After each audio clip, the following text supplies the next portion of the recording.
السلام عليكم، ازيكم حبايبي؟ النهارده هنعمل مع بعض عيش للسحور وللفطار بكوبايتين ونص بس من الدقيق. هتعملي كمية حلوة جدا، هيطلع معاكي كله منفوخ، وهنعمله على الطاسة، مش هنشغل الفرن خالص. وعايزه اقول لكم يتاكل لوحده كده حاف، مش محتاج معاه اي اكل من طعامته ولذته. العيش بقى غلي بره، وطبعا الدقيق كمان غلي، بس كده برضو مهما كان هيبقى اوفر بكتير من بره. هناكله بقى في السحور وفي الفطار وفي كل وقت. عايزه اقول لكم هو العيش نفسه هيحلي طعم الاكل. على بركة الله بقى تعالوا نبدأ ونشوف عملناه ازاي. حطوا بقى لايك للفيديو وشيروه بقى في كل حتة، اشتركوا في القناة اللي مش مشترك. هاتي بقى طبق كده، والنهاردة انا هعمل كوبايتين ونص بس من الدقيق، فهستخدم كوباية زبادي. دي كوباية الزبادي اللي هي الصغيرة اللي هي 100 جرام.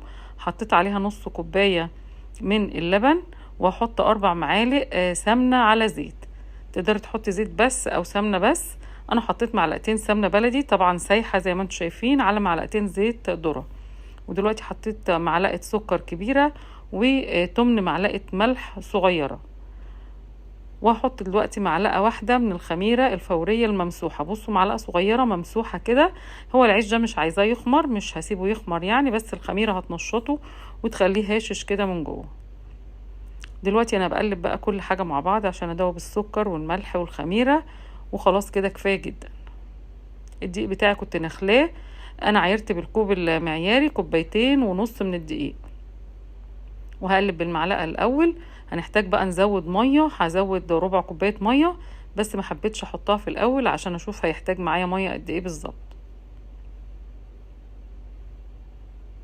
عايزه اقول لكم العيش ده بيتباع غالي جدا. يعني الكميه اللي احنا هنعملها دي بتتباع ب55 جنيه مغلفه كده في كيس، في اماكن في سوبر ماركتات كتيره يعني كبيره. فاحنا هنعمله في البيت بتكلفه قليله جدا.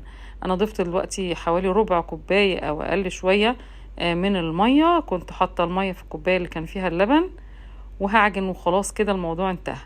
مجرد بس هلم العجينه واعجنها شويه وبس، انا عايزاها طريه كده. طبعا انا عايزاها ترتاح شويه، مش هتخمر ولا حاجه. هدخلها فرن البوتاجاز وهو مطفي لمده ربع ساعه مثلا، وخلاص هطلعها. بصوا هي ما خمرتش بس ارتاحت زي ما انتم شايفين كده. تعالوا بقى نبدأ نشكل عجينة قطع على قد يعني العيش اللي احنا هنعمله. هاتي بقى طبق او صينية، رش فيها شوية دقيق كده خفيف عشان العجين ما يلزقش. وبعدين قطعيه بقى قطع براحتك، عايز تعمليه كبير او صغير زي ما انت عايزة. عموما الكوبايتين ونص دقيق هعمل بيهم 6 قطع بالحجم ده. الرغيف بتاعي هيبقى كبير يا جماعة، حابه تصغري عن كده صغري، بس هو الحجم ده مناسب وهيتعملوا معانا بسرعه. انا كده بسويهم قد بعض تقريبا، خدت يعني حته من العجينه عشان اخليهم كلهم سوا واحد. وعملت زي ما انتم شايفين اهو 6 قطع، ودهنت بقى زيت كده للوش عشان ما ينشفش. والمره دي هسيبهم يرتاحوا برضو 10 دقايق عشان لما اجي افرد يفردوا معايا بسرعه. بصوا يا جماعه لما ارتاحوا خمروا شويه لان برضو فيهم خميره. هنبدأ بقى نفرد على رشة دقيق خفيفة ورشة دقيق خفيفة فوق برضو ورشة تحت، وبإيدينا شوية، وبعدين النشابة اللي هي العجلة دي. أي نشابة هتنفع معاكي، احنا مش بنفرده يعني رقيق، أنا عايزاه في سمك كده عشان يقب معانا وعشان يبقى طاري معانا. وفي ثواني بنكون خلصناه بالشكل ده. بحطه بقى جنبي كده على صينية أو على مفرش كده، وهعمل التاني وبرضو بمنتهى السهولة وبسرعة هيخلص معانا. رش دقيق خفيفة تحت، ما نكترش الدقيق عشان العيش بتاعنا يبقى طري وبيلمع كده وجميل.